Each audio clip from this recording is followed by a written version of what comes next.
बाउलमधनं चम्मच घेतला की तो पुसून घ्यायचा आणि खाली हातही लावायचा खाताना.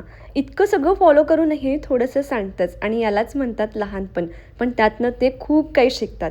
माझं स्ट्रेटनर खराब झालं आणि म्हणून मी एक नवीन स्ट्रेटनर मागवलं होतं. त्याचं पार्सल रिसीव्ह झालं.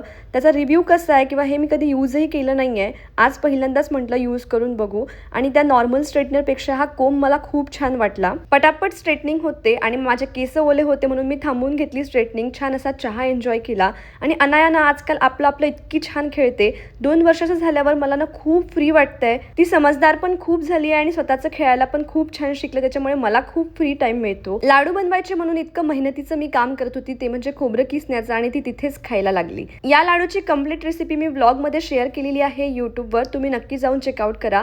हे आपल्यासाठीच नाही तर बाळासाठी पण खूप जास्ती हेल्दी लाडू आहेत. लाडू छान असे वळवून झाले होते. रोशनला एक खायला दिला. अनायानेही मस्त टेस्ट करून बघितला आणि यावेळचे लाडू खरंच खूप छान झाले होते. ॲक्च्युली खूप लेट झालं होतं पण रोशनसाठी आम्हाला शॉपिंगला जायचं होतं आणि मग तिथे आम्ही गेलो. तिथनं आम्हाला उसाचा रस पिणं एकदम मॅन्डेटरी असतं. आई व्हिडिओ घेत आहे हे कळल्यावर आम्ही कितीही बिझी असू दे आम्हाला थंब हा द्यायचाच असतो आणि त्यानंतरचे आमचे एक्सप्रेशन पण तुम्ही बघू शकता.